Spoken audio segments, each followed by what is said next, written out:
this week's episode of Beltway 95 Sports, Ravens, Browns, Game of the Year on this week's episode of Beltway 95 Sports.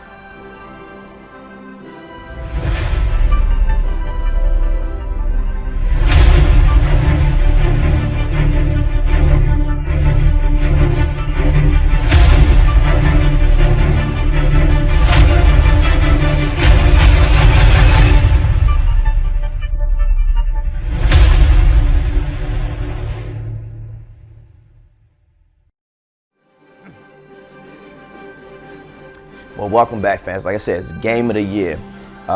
Ravens versus Brown. They always play them close because it's a great division rival.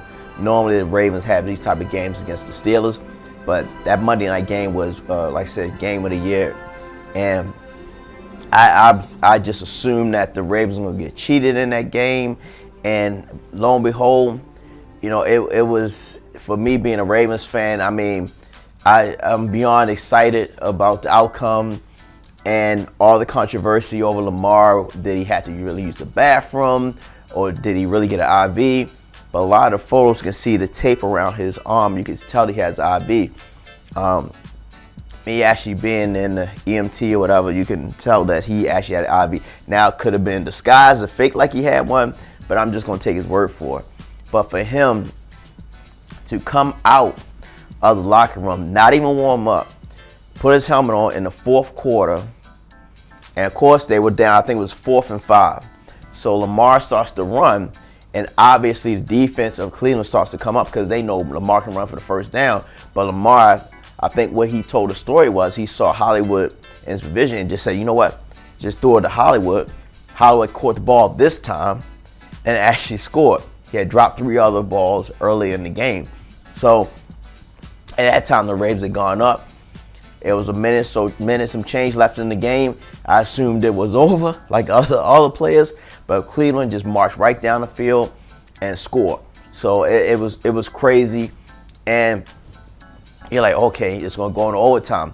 But Lamar, I mean, the 4 passes that he threw just to set up Justin Tucker in field goal range was amazing. And of course, Tucker had a 55-yard kick field goal, and you almost say it's automatic for him. We got the greatest kicker on the planet. But I think Lamar stepped up to another level. And all the commentators that try to find fault with Lamar, he just keeps outdoing them.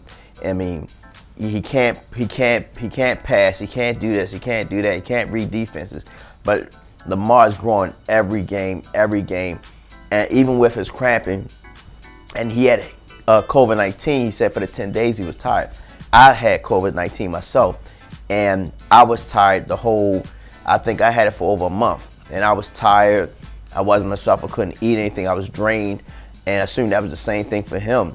But to see him fight and his team fight back after an emotional game like that and have this win, his momentum to push him into the Jacksonville game for next week in Baltimore.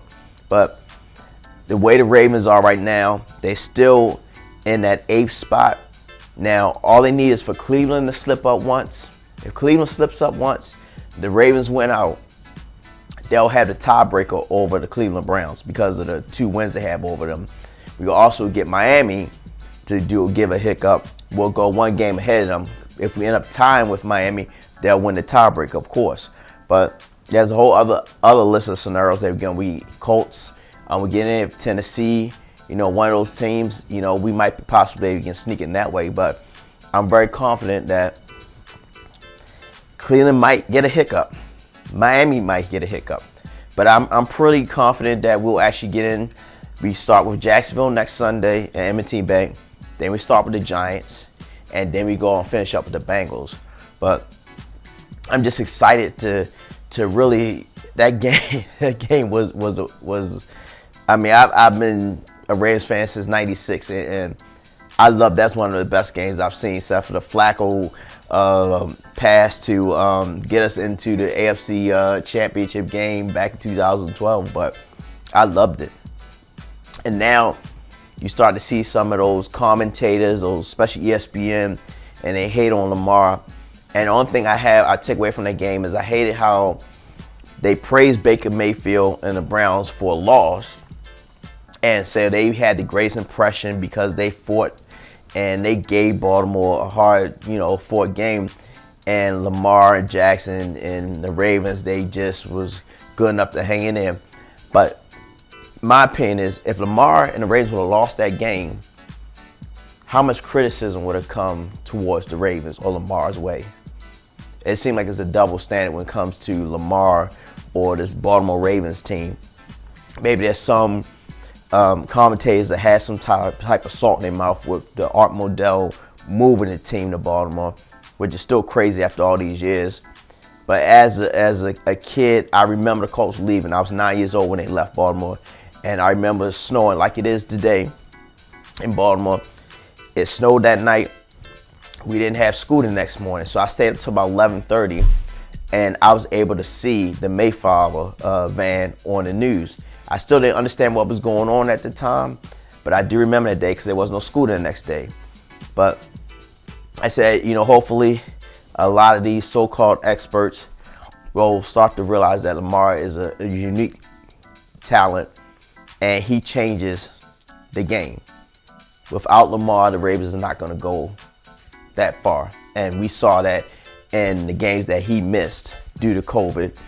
So we got thoughts and opinion about what happened. And I also want to make you guys aware, I'm sure you guys already know this, that Hollywood Brown, James Proche, and Miles Boykin are on the COVID reserve list. So they'll be ineligible for the Jaguar game. But of course, Des Bryant was activated, so he will be available for this Sunday's game in Jacksonville. Like I said, the day is snowing, possibly some ice on Thursday, so the field and everything should be free and clear by Sunday. It'll be a little bit cold, but the fans don't have to worry about that because there will be no fans in the stadium. So, just be home, get your snacks, whatever, and ready for this game. And go Ravens. And see you guys on next week's episode of Beltway 95 Sports. Thank you. I forgot. Make sure you wear your mask. Thank you.